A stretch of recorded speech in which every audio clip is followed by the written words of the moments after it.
नमस्कार, आप देख रहे हैं डीसी न्यूज इंडिया और मैं हूं आपके साथ दिव्या। तो आइए एक नजर डालते हैं अब तक की 10 बड़ी खबरों पर।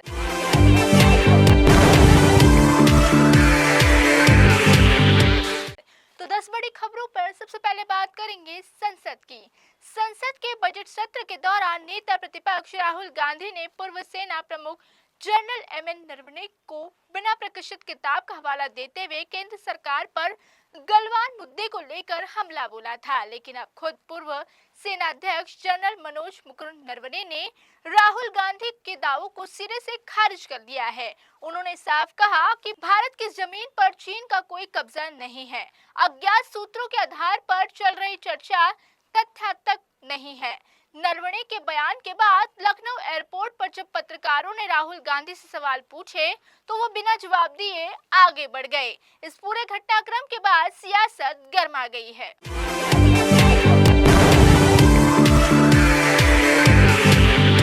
अब 10 बड़ी खबरों में बात करेंगे अमेरिकी राष्ट्रपति डोनाल्ड ट्रंप की। अमेरिकी राष्ट्रपति डोनाल्ड ट्रंप ने एक बार फिर दावा किया है कि उन्होंने भारत और पाकिस्तान के बीच संभावित संघर्ष को रोकने में अहम भूमिका निभाई।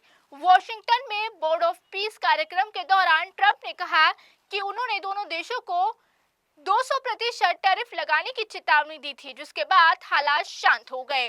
ट्रंप ने यह भी दावा किया कि संघर्ष के दौरान 11 फाइटर जेट गिराए गए थे। हालांकि ये स्पष्ट नहीं किया गया कि वो किस देश के थे। इस बयान के बाद अंतर्राष्ट्रीय राजनीति में नई बहस शुरू हो गई है।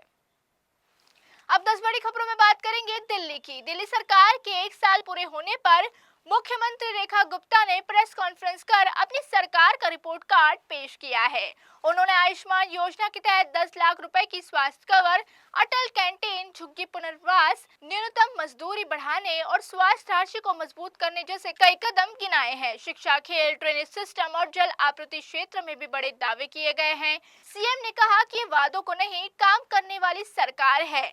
दिल्ली को विश्व स्तरीय सुविधाएं देने की दिशा में काम आगे जारी है।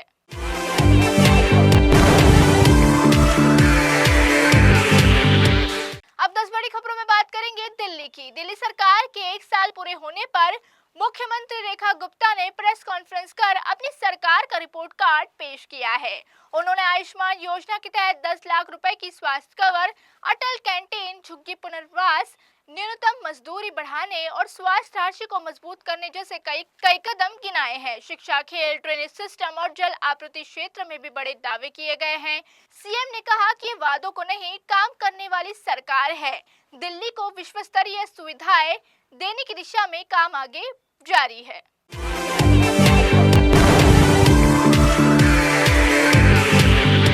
अब 10 बड़ी खबरों में बात करेंगे रमजान के पवित्र महीने की। रमजान के पवित्र महीने के दौरान छत्तीसगढ़ सरकार ने मुस्लिम कर्मचारियों को 1 घंटा पहले कार्यालय छोड़ने की अनुमति दे दी गई है। इससे पहले तेलंगाना, आंध्र प्रदेश सरकार भी ऐसा आदेश जारी कर चुकी है।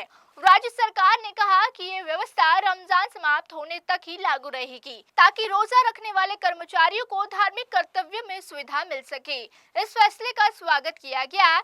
इसे सभी धर्मों की आस्था के सम्मान के रूप में देखा जा रहा है।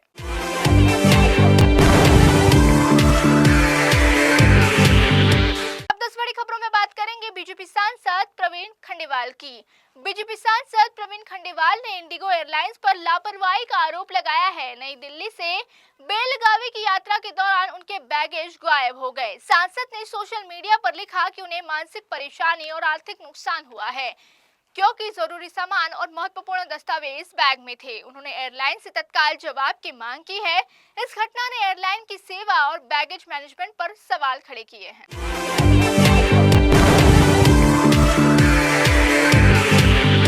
अब 10 बड़ी खबरों में बात करेंगे वाराणसी की। वाराणसी से मेरठ जा रही वंदे भारत एक्सप्रेसवे पर हरदोई के पास पत्थरबाजी की घटना सामने आई है। C4 कोच की खिड़की का शीशा चटक गया। हालांकि किसी यात्री को चोट नहीं आई।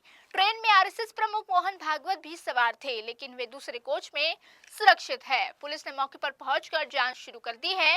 प्रारंभिक आशंका शरारती तत्वों की हरकत की जताई जा रही है।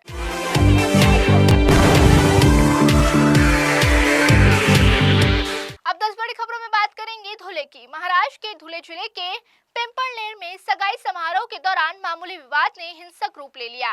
शादी के कार्ड पर नाम छुपवाने को लेकर शुरू हुआ विवाद झगड़े से चाकूबाजी तक पहुंच गया, जिसमें 3 लोगों की मौत हो गई, 3 लोग घायल हो गए। पुलिस ने इस संदिग्ध को हिरासत में लिया है। मामले की जांच जारी है।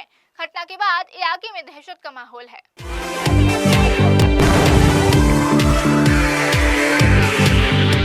अब 10 बड़ी खबरों में बात करेंगे बांग्लादेश की। बांग्लादेश में मोहम्मद यूनुस की अंतरिम सरकार द्वारा जारी 132 अध्यादेशों पर नई सरकार पुनर्विचार कर रही है। रिपोर्ट्स के मुताबिक यदि तय समय में संसद में पारित नहीं करवाया गया तो स्वतः रद्द हो जाएंगी। इनमें कुछ फैसले भारत और पूर्व प्रधानमंत्री शेख हसीना से जुड़े बताए जा रहे हैं। नई राजनीतिक परिस्थितियों में संवैधानिक संशोधनों और जुलाई चार्टर पर भी बहस तेज हो गई है।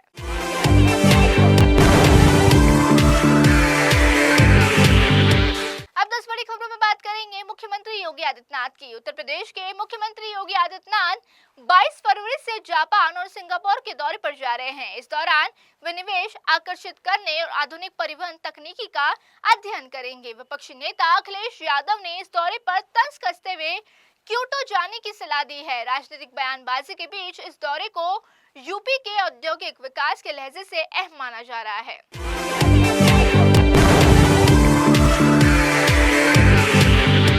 अब 10 बड़ी खबरों में बात करेंगे भिवंडी की। महाराष्ट्र के भिवंडी निजामपुर नगर निगम में मेयर चुनाव में बीजेपी उम्मीदवार को हार का सामना करना पड़ा। सेक्युलर फ्रंट के नारायण चौधरी 48 वोटों के साथ मेयर चुने गए। चुनाव से पहले बीजेपी 9 पार्षदों से पार्टी से अलग होकर कांग्रेस एनसीपी गठबंधन का समर्थन किया था, जिससे सियासी समीकरण बदल गए हैं। इस नतीजों को बीजेपी के लिए बड़ा झटका माना जा रहा है।